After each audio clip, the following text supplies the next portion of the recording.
मुसलसल तीसरी बार सिंध के वज़ीर आला मुंतखब होने वाले सैयद मुराद अली शाह से मिलने डिफेंस कराची में उनकी रिहाइशगाह पहुंचे। बाहर आकर खुद इस्तकबाल किया। घर के तय खाने में अपना सब ऑफिस भी बनाया हुआ है। आप वज़ीर आला हाउस में रिहाइश पजीर होने की बजाय अपनी निजी रिहाइशगाह में रहते हैं, क्या ये ज़्यादा आरामदेह और महफूज है? ज़्यादा आरामदेह तो है, और मैं अपने घर में अपने आप को महफूज ही समझता हूँ। मैं पिछले टर्म में चीफ मिनिस्टर हाउस में भी रहा हूँ, लेकिन इस दफ़े एक तो मेरी फैमिली ने कहा कि जी हम बार बार शिफ्ट नहीं होंगे, आप हर 4-5 साल बाद एक जगह से दूसरी जगह जाते और अपने घर पे रहना ही मुनासिब है। तो मैं अपने आप को मैं आपको बता सकता हूँ कि आराम यहाँ ज़्यादा बेहतर आता है। वहाँ क्या प्रॉब्लम से? प्रॉब्लम कोई नहीं है, इसलिए कि कनेक्टेड तो हर वक्त हैं। यहाँ पे भी चीफ मिनिस्टर हाउस की जो एक्सचेंज के कनेक्शन वो मौजूद हैं, तो आप 24 घंटे, इसलिए कि ये नौकरी ऐसी है कि 24 घंटे आपको अवेलेबल होना। तो ये घर कब बनाया आपने? ये घर मैंने बनाया 2006 में। एक घर छोड़ के पीछे जो घर है मेरे वालिद साहब का घर है, और इस इलाके में हमें 50 साल हो गए। 1974 में हम इधर आए थे, और मेरा समझे बचपन सारी उम्र ही इधर ही गुजरा है।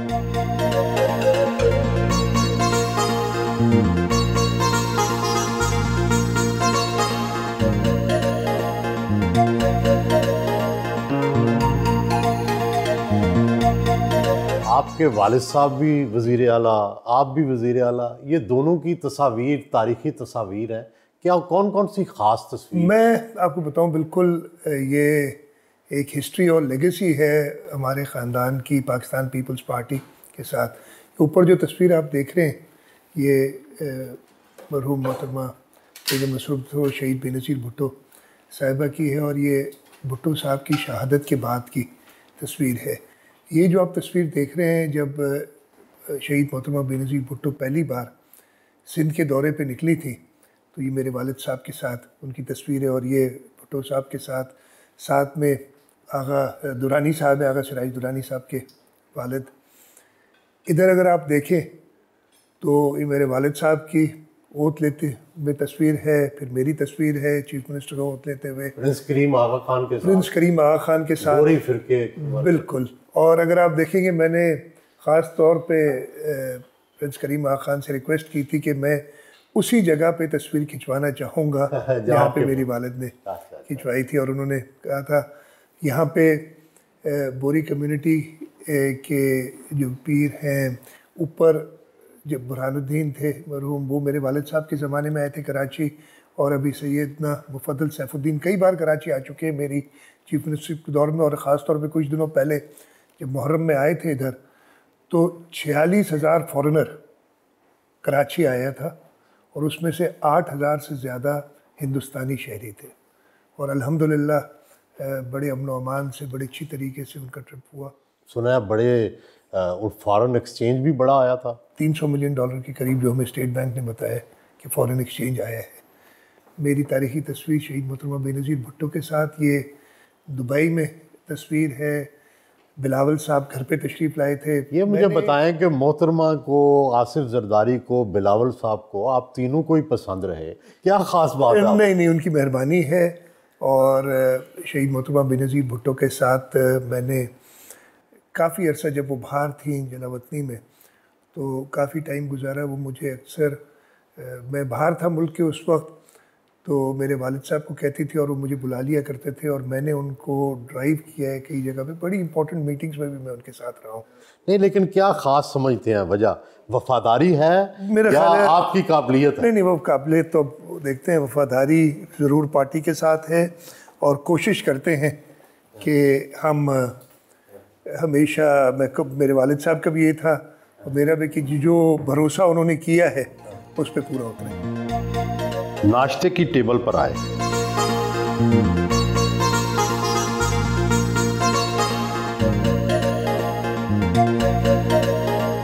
घर से रवाना हुए।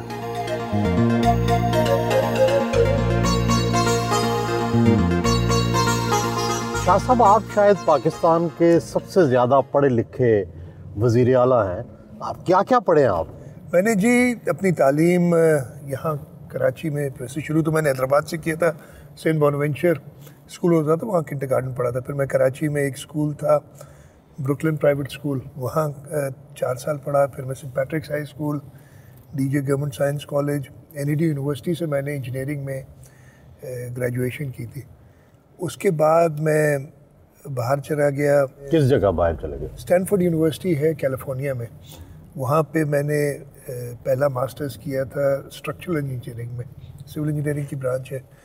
और उसके बाद दोबारा फिर आके मैंने नौकरी की। मैंने वापडा में भी सर्व किया, मैंने हैदराबाद डेवलपमेंट अथॉरिटी में उससे पहले काम किया था, कराची फिशरीज हार्बर अथॉरिटी में प्रोजेक्ट डायरेक्टर था। फिर मैं एक और मास्टर्स करने, मुझे स्कॉलरशिप मिल गई थी तो मैं चला गया था दोबारा स्टैनफोर्ड। एक डिग्री है, उस वक्त उसे कहते थे इंजीनियरिंग इकोनॉमिक सिस्टम्स, अब नाम है उसका मैनेजमेंट साइंस एंड इंजीनियरिंग।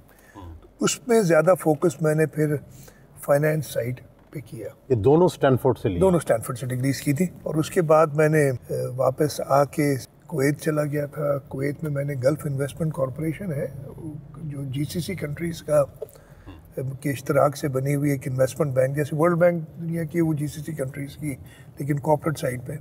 वहाँ पे मैंने 3-3.5 साल काम किया। फिर अमेरिका में मैं हाईटेक इंडस्ट्री जो है स्टार्टअप में एक काम किया था अपने दोस्त के साथ। और उसी दौरान फिर सियासत में आ गया उसके बाद 2002 में।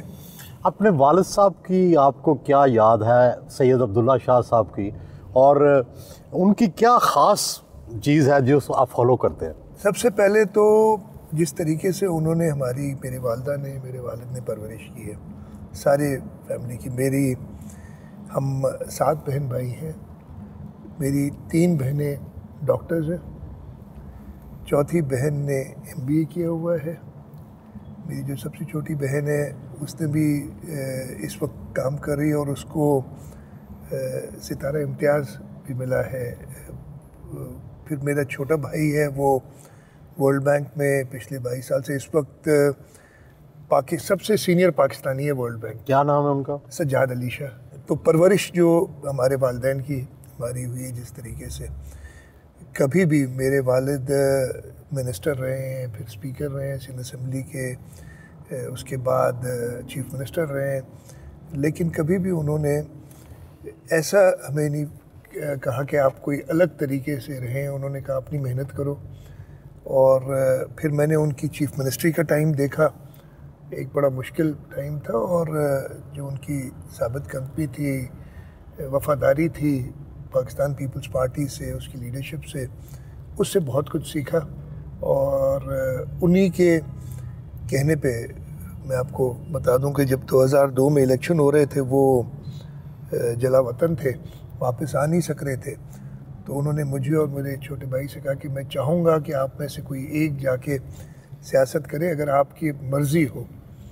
और मैंने कहा नहीं, बड़ा मैं हूँ तो मैं जाता हूँ। छोटा भाई उस वक्त वर्ल्ड बैंक में नौकरी कर रहा था और अच्छी तरक्की कर रहा था।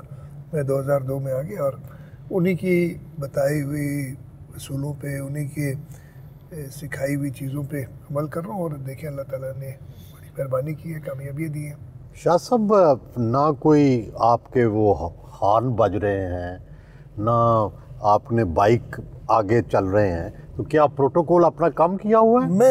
मैं ये तो फिर भी इसलिए कि एक रूटीन, सुबह मैं दफ्तर से घर जाता हूँ और रात को वापस आता हूँ, तो कुछ ना कुछ रखता हूँ। अगर मैं शाम को निकलता हूँ किसी दोस्त के पास या कहीं अपने प्राइवेट ऑफिशियल फंक्शंस में, तो फिर भी ज़रूरत पड़ जाती है, तो मैं कोशिश यही करता हूँ। और मेरा ख्याल है 70-80% मेरी ट्रैवल एक गाड़ी में ड्राइवर के साथ होती है। आज देखिए, चीफ मिनिस्टर की शान तो ताम झाम, हूटर, मोटर बाइक, उसका कभी शौक नहीं रहा, कभी शौक नहीं रहा। बल्कि मुझे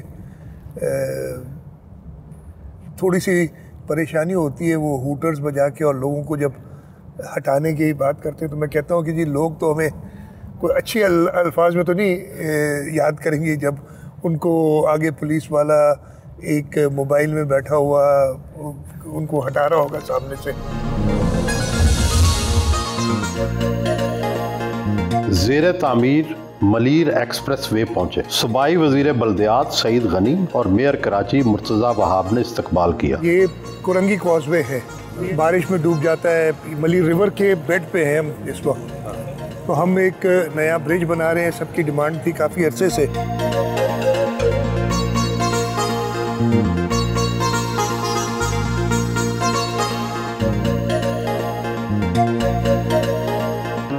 मलीर एक्सप्रेस वे का दौरा किया।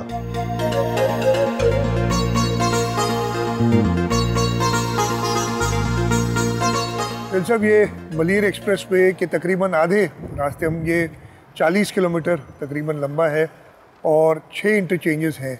ये एक तो शारा फैसल के लिए ऑल्टरनेट है एयरपोर्ट जाने के लिए, जहाँ इस वक्त हम खड़े हैं यहाँ से एयरपोर्ट 5 मिनट दूर है। तो जो रास्ता लोग पहले तकरीबन 40-45 मिनट में कवर करके एयरपोर्ट आते थे, वो 20-25 मिनट में एयरपोर्ट पहुंच सकते हैं। शारा फैसल पे लोड कम होगा। शारा फैसल भी, जैसे मैंने आपको गाड़ी में बताया था कि हमने शहीद जुल्फ़िकार अली भुट्टो के बाद अब उसको चौड़ा किया है और 8 लेन का कर दिया शारा फैसल को। ये ऑल डायरेक्शनल इंटरचेंजेस हैं जो 6 बन रहे हैं इस पे, और ये मलीर एक्सप्रेस वे अल्टीमेटली जाके M9 से मिलेगा। शाह साहब, कितनी इस पे कॉस्ट है? कि ये हम पब्लिक प्राइवेट पार्टनरशिप में कर रहे हैं। वो क्या है जी? देखिए, इसमें शराकत दारी है हमारी प्राइवेट सेक्टर से। हमारा हिस्सा इसमें टोटल 8 अरब है। इसकी टोटल कॉस्ट 42 अरब के करीब है। बाकी सारी या तो प्राइवेट सेक्टर दे रहा है या उस पर कर्ज लिया हुआ है, जो कि टोल के ज़रिए हम वापस करेंगे। नहीं, तो प्राइवेट सेक्टर जो है वो अपना मुनाफा कैसे लेगा? टोल के ज़रिए एक हम मॉडल बनाते हैं जिसके ज़रिए हम उसके मुनाफे की एक गाड़ियों की देखते हैं कितनी तादाद होगी। अच्छा, रिस्क भी गाड़ियों का वो लेते हैं, एक मिनिमम गारंटी हम देते हैं उसको ताकि वो अपनी मिनिमम रिटर्न ले सके, और गाड़ियाँ उससे बढ़ती हैं तो उसके प्रॉफिट में भी हम शेयर करते हैं। हम भी करते हैं तकरीबन बराबर का, वो करते हैं इन्वेस्ट जो अपनी इक्विटी डालते हैं। नहीं, आपके इसकी बड़ी शोहरत है हर जगह, ये पब्लिक प्राइवेट पार्टनरशिप सूबा सिंध में 2009 और 10 से हमने शुरू किया था। हम एक रोड जो है 62 किलोमीटर्स का हैदराबाद से मीरपुर ख़ास कंप्लीट कर चुके हैं। पब्लिक बहुत पहले कर चुके हैं, वो तो अपने लोन वोन पे करके मुनाफा दे रहा है। उसके अलावा हमने झिरक मुलाकातियार ब्रिज पब्लिक प्राइवेट पार्टनरशिप में की है, जो कि इस वक्त दरियाए सिंध पे सबसे लंबी ब्रिज है। फिर उससे भी लंबी ब्रिज अभी हम घोटकी से कंदकोट ब्रिज बना रहे हैं, जो पब्लिक प्राइवेट पार्टनरशिप में बन रही है, इसी मॉडल पे। लेकिन टोल टैक्स बहुत महंगा तो नहीं आप लेगा? बहुत महंगा नहीं होता, लोगों की बचत होती है। अब इसमें भी जो लोगों की तेल की बचत होगी, उससे एक फ्रैक्शन यानी उसका एक हिस्सा दे के वो इधर से निकल जाएंगे। एक तो तेज़ी से निकलेंगे, गाड़ियों की वेयर एंड टेयर कम होगी, शहर में कंजेशन खत्म। आपने सिंध में प्राइवेटाइजेशन की बजाय हमेशा ये प्रपोज किया है, चाहे स्टील मिल हो चाहे कोई और चीज़ हो, पब्लिक प्राइवेट पार्टनरशिप। तो ये किस हद तक वहाँ स्टील मिल अगर उसमें ये अप्लाई किया जाए? पहले तो मैं आपको बताऊँ, ये कॉन्सेप्ट शहीद मोहतरमा बेनज़ीर भुट्टो साहिबा का था। फिर आसिफ अली जरदारी साहब जब सदर बने तो उन्होंने सूबा सिंध को ये टास्क दिया, और सूबा सिंध ने 2010 में अपना पब्लिक प्राइवेट पार्टनरशिप एक्ट बनाया।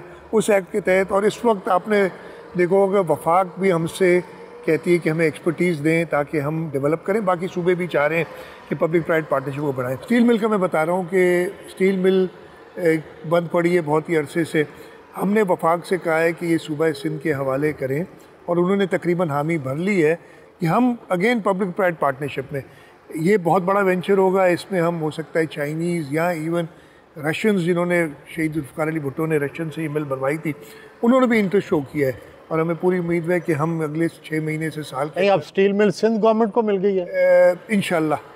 तकरीबन वो बात हो गई है उनसे कि वो ज़मीन जो है और स्टील मिल दे दी जाएगी ताकि हम उसको रिवाइव करें। लेकिन अभी तो वो तकरीबन नई मिल बननी पड़ेगी मॉडर्न लाइन्स पे। अगर आपका ये मॉडल इतना ही कामयाब है तो PIA पे क्यों अप्लाई नहीं करते? हम उतना ही आहिस्ता आहिस्ता आगे बढ़ रहे हैं। हमने इंफ्रास्ट्रक्चर में ये रोड्स ब्रिजेस पे किया है, हमने public private partnership service sector में की, अस्पतालों में, आपके स्कूल्स के अंदर, एजुकेशन में। तो आगे अभी एयरलाइंस पे थोड़ा टाइम लगेगा जाने में हमें। कहते हैं जनाब, हज़ारों अरब जो है वो आप ले चुके हैं फेडरल गवर्नमेंट से अपने हिस्से में, लेकिन उतनी डेवलपमेंट नज़र नहीं आती। डेवलपमेंट अगर देखें इस वक्त सूबा सिंध के सारे जो रोड्स, जो प्रोविंशियल रोड्स हैं यानी इंटर डिस्ट्रिक्ट, आप अनफॉर्चुनेटली होता ही है कि लोग आते हैं इस्लामाबाद से और जब सिंध में दाखिल होते हैं तो कहते हैं रोड ख़राब है। वो सारे रोड नेशनल हाईवे अथॉरिटी के हैं जो ख़राब है। आप हमारे रोड्स देख लें जो इंटर डिस्ट्रिक्ट हैं, सब बने हुए हैं। अस्पतालों का जो नेटवर्क है वो सिंध के अंदर ख़ास तौर पर टर्शरी हेल्थ भी आप पे ये एतराज़ करती है कि देखिए जी हज़ारों अरब आ गए लेकिन डेवलपमेंट नज़र नहीं आती। नहीं, बस वो उनको नज़र नहीं आती है, लोगों को नज़र आती है, इसीलिए लोग हमें वोट भी देते हैं हर दफ़े।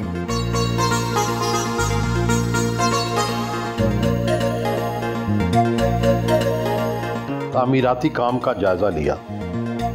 ये रेलवे लाइन को क्रॉस करना था, इसमें भी हमें थोड़ा टाइम लगा परमिशंस का। यहाँ से रेलवे लाइन क्रॉस करेंगे, आगे कायदाबाद का ब्रिज है, यहाँ से कायदाबाद के ब्रिज से आप ठट्टा की तरफ जा सकते हैं, ठट्टा और कोठड़ी इधर, या फिर आपने आगे थर जाना है, वो भी यही रास्ता है, बदीन और थरपारकर। और ये जो रोड है कराची से ठट्टा ड्यूल कैरिज वे, ये भी हमने पब्लिक प्राइवेट पार्टनरशिप में बनाया है। मतलब तो इसमें भी आपने कितने पैसे डाले? मेरे ख्याल है 2 अरब रुपए डाले थे, मुझे एग्जैक्ट याद नहीं है, 2 अरब डाले थे, 2 अरब टोटल 8 अरब का प्रोजेक्ट था। 2 अरब हमने डाले थे, 2 अरब डेवलपर ने डाले थे, वो हम बराबर डालते हैं, और 4 अरब हमने लोन लिया था। तो कितना टोल लगा है वहाँ? वहाँ पे अभी हम टोल नहीं ले रहे, एन्युटी से पैसे दे रहे हैं, लेकिन टोल लगाना है हमने, तो हम हुकूमत ही उसके पैसे। टोल मेरे ख्याल है आजकल के 100 रुपये से ज़्यादा नहीं होगा। अफसरों से ब्रीफिंग ली।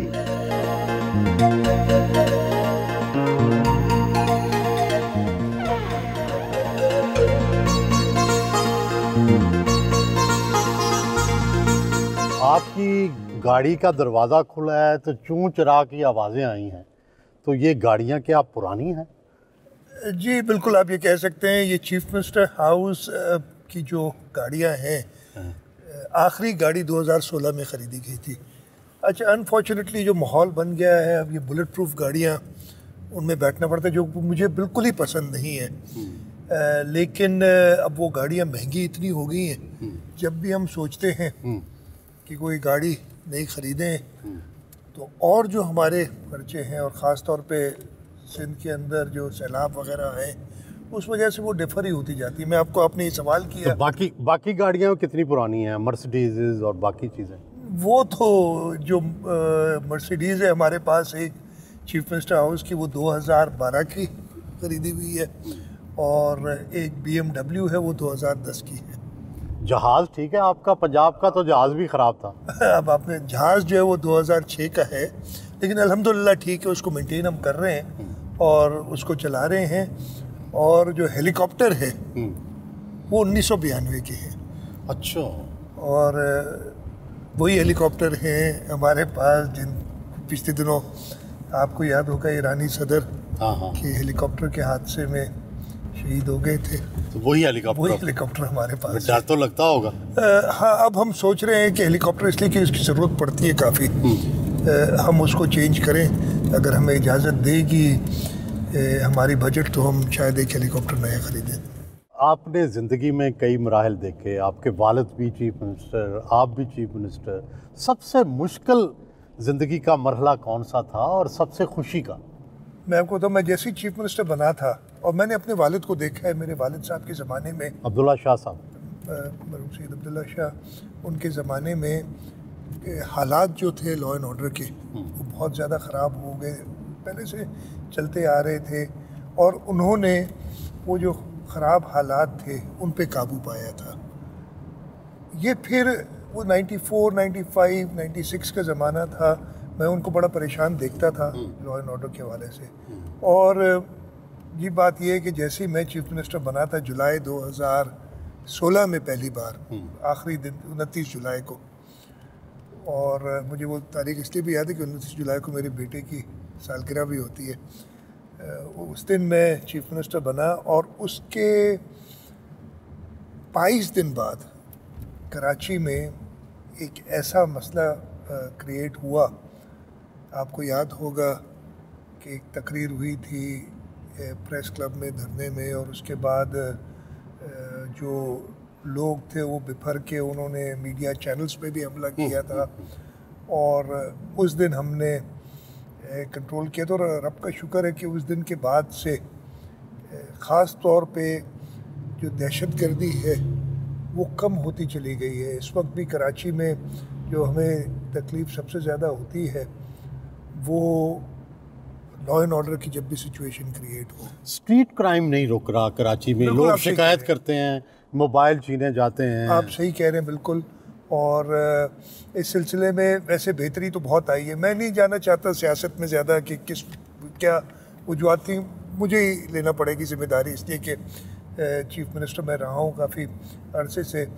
लेकिन मैं आपको ये बताऊँ कि बेहतरी ज़रूर आई है। 2022 का जो सैलाब था सुबह सिंध में आया, मैंने तकरीबन पूरे सिंध का एक चक्कर लगाया और जब मैं वापस कराची पहुंचा तो मेरी जो कैफियत थी उस वक्त वो ये थी कि इतना बड़ा सानिया है, इतना बड़ा इम्तिहान है रब की तरफ से कि शायद मैं इस पे पूरा ना उतर सकूं। लेकिन अल्लाह ताला ने मदद की और मैं अगले दिन, एक दिन कराची में ठहरने के बाद मैंने कहा नहीं जी मैंने दोबारा निकल जाना है। मैं अगले दिन फिर निकला और जब दोबारा कोशिश की तो अल्लाह ताला का करम हुआ और उस फ्लड से ना सिर्फ हम निकले, तकालीफ लोगों को बहुत हुई। हमने उसके बाद उसी साल रिकॉर्ड गंदम की फसल भी उठाई। हमने चेयरमैन बिलावल भुट्टो जरदारी साहब की विजन के मुताबिक जो सैलाब ज़दगान के घर तबाह हुए थे 20-21 लाख के करीब, उनको बनाने का इंतज़ाम किया और हम इस वक्त तकरीबन 6.5-7 लाख घर बना रहे हैं। 2 लाख के करीब कंप्लीट हो गए और हमारे पास पूरी फंडिंग मौजूद है वो 20-1 लाख घर बनाने की। ये ऐसी चीज़ें थी जो पहले कोई सोच भी नहीं सकता था। लेकिन वो दिन मुझे याद है जब पूरा सिंध बरसात के सैलाब से गिरा हुआ था और कराची शहर में भी शदीद तकालीफ थी। खुश कब हुए सबसे ज़्यादा? 2024 के जो इलेक्शन थे 8 फरवरी के, सिंध के बारे में बहुत कुछ लोग कहते थे और मेरी हमेशा ये थी कि जी हमने सिंध के लोगों की खिदमत की है और सिंध के लोग कदर करेंगे उस खिदमत की। और खुशी मुझे ज़रूर हुई थी कि 2024 की इलेक्शन में हमने पूरा सिंध तकरीबन स्वीप किया था। कराची और हैदराबाद शहर के अंदर हमें ज़रूर वो कामयाबी हासिल नहीं जिसकी मुझे उम्मीद थी, लेकिन जहाँ जहाँ गलतियाँ हुई हैं वो देखी हैं और इंशाल्लाह उनको दुरुस्त करेंगे ताकि अगले दफ़े हम जो खामियाँ रह गई हैं उनको भी पूरा करें। तो सियासी तौर पे तो यही खुशी है। शाह साहब, आपका कोई बड़ा स्कैंडल तो नहीं आया, लेकिन आप ये मुझे बताएं कि कितनी आपकी तनख्वाह है और क्या बिज़नेस है? लोग सियासतदानों के बारे में आजकल जानना चाहते हैं। तनख्वाह तो बहुत ही कम होती है चीफ मिनिस्टर की, मुझे तो याद भी नहीं है। मेरे ख्याल है तकरीबन 1,60,000 या 70,000 रुपये मिलती है। उस पर डेफिनेटली गुजारा नहीं हो सकता। मैंने अपनी सारी ज़िंदगी काम की है। जब मेरे वालिद चीफ मिनिस्टर थे उस वक्त भी मैं नौकरी करता था अमेरिका में। मैं उस वक्त पहले तो कराची में नौकरी कर रहा था, फिर मैं लंदन गया था, लंदन से मैं कुवैत गया नौकरी करने और फिर वहाँ से फिर मैं अमेरिका नौकरी। तो मैंने काफ़ी जगह की है और वहाँ से मेरी सेविंग्स थी जो मैंने इन्वेस्ट की करता रहा हूँ ओवर टाइम। उसके अलावा ज़रूर ज़मींदारी है। मैंने ख़ुद कोई ज़मीन नहीं ख़रीदी है, जो कि मुझे कुछ लोग कहते हैं कि नहीं आपने इन्वेस्ट करना चाहिए और मेरा भी ख्याल है कि अब मैं ज़रूर करना चाहिए मुझे। और जो बाप दादा ने जायदाद छोड़ी है ज़मींदारी के हवाले से उसको और बढ़ाना चाहिए। तो अल्लाह का शुक्र है कोई ख़र्चे बहुत ज़्यादा नहीं है, छोटी सी फैमिली है, गुज़र सफ़र हो जाता है। टैक्स कितना देते हैं आप?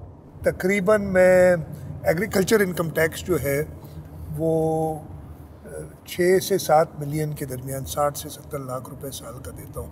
अच्छा। और उसके अलावा जो मेरी इन्वेस्टमेंट्स वगैरह हैं उस पर भी कोई 20-25 लाख रुपए। तो आप माहाना कितना खर्च कर लेते हैं? 5-6 लाख रुपए के करीब खर्च हो जाता है महीने का। अच्छा। इससे ज़्यादा नहीं होता आजकल, इसलिए कि शाह साहब, मैं घर मैंने बना लिया था अपना 2006 में, तो इस वजह से उसी में मैं रहता हूँ।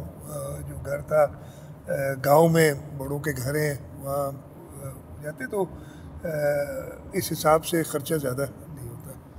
गाड़ियाँ आजकल सरकार दे देती है।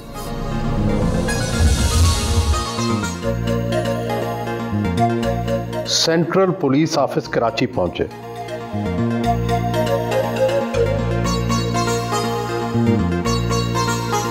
होम मिनिस्टर ज़ियाउल हसन और आईजी सिंध गुलाम नबी मेमन ने इस्तकबाल किया।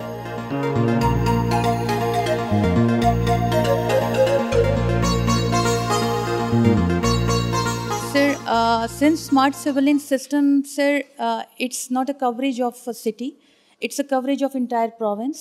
And sir, this is based on incorporated with the advanced technology जो NPR camera system है and facial recognition camera system.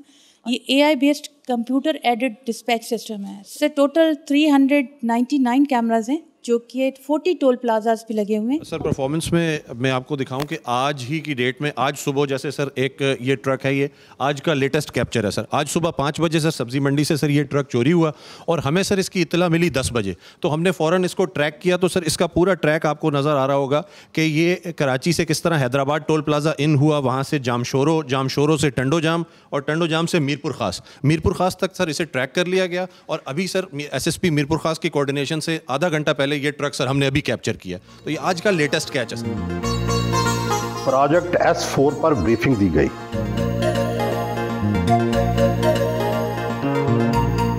दही सिंध में अगवा बराए तावान में तो कुछ कमी नज़र आई है, लेकिन अभी कच्चे का मसला भी चल रहा है और डकैती बाज़ औक़ात मोटरवे तक भी आ जाती है।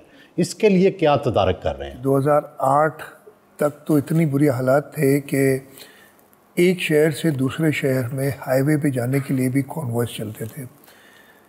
हुकूमत सिंध ने, सिंध पुलिस ने और हमारे साथ फिर रेंजर्स और पाकिस्तान आर्मी ने भी मदद की और बड़ी शहादतें नोश फरमाई, जिसकी वजह से काफ़ी हद तक कंट्रोल दही सिंध में आ गया था। ये डाकू तकरीबन ख़त्म हो गए थे। फिर ये कोई 1.5-2 साल पहले से दोबारा एक फिनोमेना शुरू हुआ और ख़ास तौर पे पिछले साल के आखिर में और इस साल के शुरू में बहुत ज़्यादा हालात ख़राब हो गए थे। इसको एडमिट करने में कोई मुज़ायका नहीं है। वो अपने, जैसे मैं कहता हूँ, अपने बिलों से या अपने सेफ़ एरिया से निकल के और बाहर पुलिस का मोरल डाउन करने की कोशिश करने के लिए कभी किसी चौकी पे हमला कर देते हैं। और हमारी बड़ी शहादतें, कुछ दिनों पहले भी 3 हमारे जवान शहीद हुए पुलिस के। लेकिन ये इनके आखिरी इंशाअल्लाह ताला हरबे हैं जो कि हम नाकाम करेंगे। और जो ये फिनोमेना है, और अगर आप देखेंगे कि पिछले 4 महीने में नंबर्स आईजी साहब बैठे, वो भी कुछ मुझे बता सकते हैं कि जितने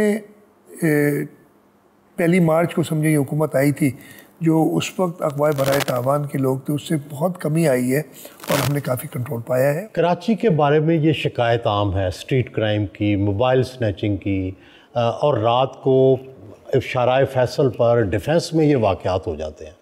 तो इसका क्या आपके पास कोई तोड़ नहीं है? कराची ने वो टाइम देखा है जब सैकड़ों की तादाद में लोग एक दिन में मारे जाते थे। आपने वो मशहूर बोरीबंद लाशें और वो बॉम्ब ब्लास्ट, ये सब याद होगा। अल्लाह ताला का शुक्र है वो सब ख़त्म हो गए। लेकिन ये स्ट्रीट क्राइम का वाकई एक इशू है और ख़ास तौर पे जो इकनॉमिक कंडीशंस मुल्क की हैं, बेरोज़गारी, उसकी वजह से भी ये ऐड हुआ है। लेकिन ये कोई जस्टिफिकेशन किसी तरीके से नहीं है। हम एक्टिव पुलिसिंग से इस पर काफ़ी हद तक कमज़ोर, इस पर हमने काबू पाया है। इसके साथ साथ जैसे अभी हमने आपको दिखाया हमारा सेफ सिटी का प्रोजेक्ट, जो हम अगले 1 साल में उसका फ़ेज़ 1 इंशाअल्लाह ताला कंप्लीट करेंगे, उससे टेक्नोलॉजी का इस्तेमाल करते हुए हम इसमें कमी लाएंगे। ये आप समझेंगे सिंध ने कुर्बानी दी है पूरे पाकिस्तान के लिए। यहाँ पे जो कच्चे में पहले एक्टिविटी होती थी, ये बाहर निकल के फ़िज़िकल किडनैपिंग करते थे, वो फिनोमेना पिछले कोई 12-15 साल से मिनिमाइज़ हो गया और ये फीमेल वाइस पे लोगों को मोटिवेट करते हैं और फिर ट्रैप करते हैं। ये कोई पेशावर से आ रहा है, कोई कोयटा से आ रहा है, कोई इस्लामाबाद से आ रहा है। तो ये फिर गवर्नमेंट का फ़ैसला था कि भी इसको बेशक कहीं से भी आए, हमें उनको डिस्टर्ब करना है। तो ये जो एक्शन हुआ है हमारा और उनके ख़िलाफ़ एक्शन हुआ है, जिसकी वजह से काफ़ी सारे डाकू मारे गए हैं, तो ये एक्टिविटी अभी बहुत ज़्यादा मिनिमाइज़ हो गई है। मुझे याद है 97 में मैं जब SP बना, यहाँ पे पंजाब से ट्रांसफ़र होके आया और मुझे गवर्नमेंट ने घोटकी में रखा, तो उस टाइम पे एक डिस्ट्रिक्ट में 26 बंदे जाके मैंने जब ज्वाइन किया तो एक डिस्ट्रिक्ट में 26 बंदे किडनैप्ड थे। तो आज अगर मुझ मेरे से आप लिस्ट ले रहे हैं तो वी हैव आउटस्टैंडिंग नंबर, वो 16 सिर्फ पूरे सिंध में है।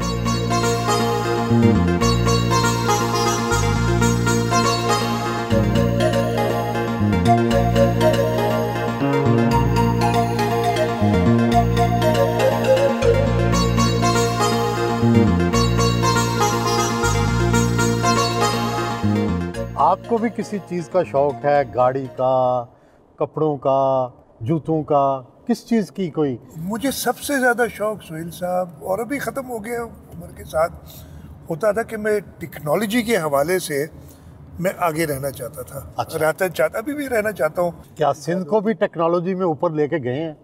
अनफॉर्चुनेटली मैं ये एडमिट करूँगा कि जिस तरीके से ले जाना चाह रहा हूँ मैं नहीं ले जा सका हूँ, जबकि मौके बहुत हैं। लेकिन अभी हमने रिसेंटली पहले से किया है। अब इस वक्त इंफॉर्मेशन टेक्नोलॉजी का महकमा मेरे पास है पिछले 4-5 महीने से। तो मैंने सबसे पहला काम तो ये किया है कि हमारी 3 यूनिवर्सिटीज़ को, कराची में NED यूनिवर्सिटी, जामशोरों में हमारी मेहरान यूनिवर्सिटी है और सक्कर में सक्कर IBA, इन तीनों को कहा है कि आप 10,000 बच्चों को शॉर्ट कोर्सेज IT की तालीम देंगे ताकि वो कंट्रीब्यूट कर सकते, जो बेरोज़गारी है उससे वो निकल सकें। गवर्नर साहब भी आर्टिफिशियल इंटेलिजेंस पे बड़ा जोर दे रहे हैं, तो क्या उनसे आपकी कॉन्ट्राडिक्शन है या एक ही तरह चल रहे हैं? नहीं, कोई कॉन्ट्रडिक्शन नहीं। गवर्नर साहब भी अच्छा काम कर रहे हैं इस हवाले से, और उन्होंने जो है गवर्नर हाउस में शुरू किया हुआ है प्रोग्राम। लेकिन मैं ज़रा ज़्यादा फॉर्मलाइज करके एक यूनिवर्सिटी की स्टैम्प उनको लगवाना चाहता हूँ, इस वजह से। लेकिन काम वो भी यही इन्हीं लाइंस पे। आपके पास खुद लेटेस्ट कौन सी टेक्नोलॉजी है? मेरे पास, मैं आपको बताऊँ ना, जब भी होगा तो लेटेस्ट किस्म का कंप्यूटर ज़रूर होगा मेरे पास। अच्छा। ये मैं खर्चा करता हूँ अपना। अच्छा। मेरे पास जो आजकल गैजेट्स आ गए हैं, वो iPad हो या फ़ोन हो, तो वो कोशिश करता हूँ कि वो लेटेस्ट हो मेरे पास।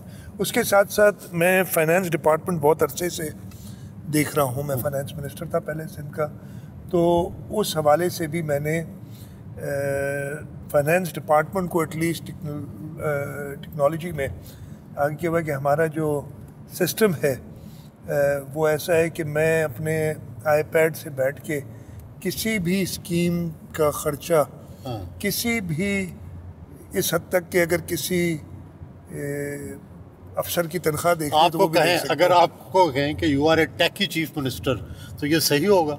मेरा ख्याल है मैं अपने आप को अब टेकी नहीं कहूँगा, इसलिए कि टेक्नोलॉजी इतनी एडवांस हो गई है, मैं उससे पेस अपनी और मसरूफियात की वजह से नहीं रख सका हूँ। लेकिन हाँ, शौक़ ज़रूर।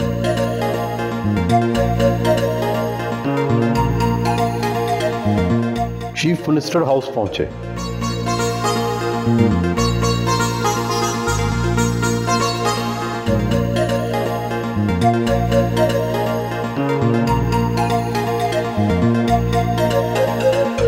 अपने दफ्तर में आए। पीपल्स पार्टी के सीनियर रहनुमा और MPA निसार अहमद खोड़ो से मुलाकात की। सीनियर सूबाई वजीर शर्जील मेमन, निसार अहमद खोड़ो, नासिर हुसैन शाह, सईद गनी और मेयर कराची मुर्तज़ा वहाब के हमरा दोपहर का खाना खाया।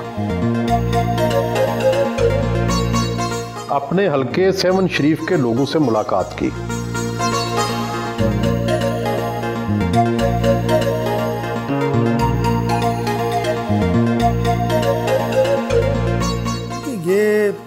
जैसे आप चीफ मिनिस्टर हाउस में भी हैं, ये एज ए हाउस से ज़्यादा दफ्तर के तौर पे इस्तेमाल किया जाता है, और यहाँ पे पूरा चीफ मिनिस्टर का सेक्रेटेरिएट मौजूद है।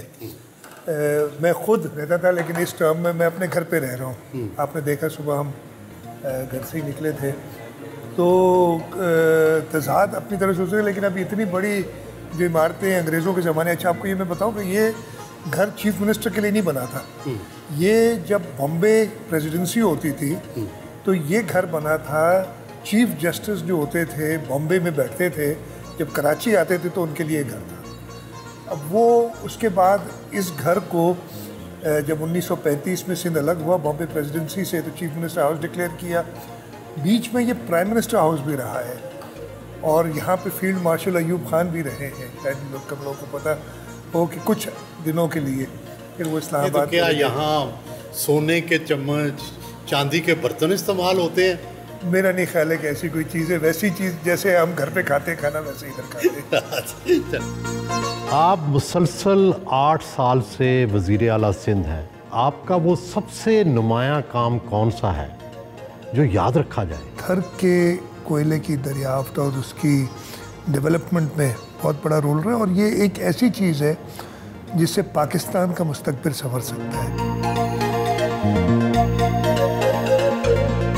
चाहे रूरल सिंध हो, वहाँ भी सैलाब आ जाता है, कराची में भी फ्लडिंग हो जाती है, तो क्यों ऐसा नहीं हो रहा पिछले 10-15 साल से कि इसको इफेक्टिवली कंट्रोल किया जाए? 2 करोड़ से ज़्यादा की आबादी के शहर को हम कुछ सालों में क्लाइमेट चेंज की वजह से जो पोल्यूशन हुई है शहर के अंदर, उसको दुरुस्त कर लें, ये पॉसिबल नहीं, लेकिन हम इस पे काम कर रहे हैं।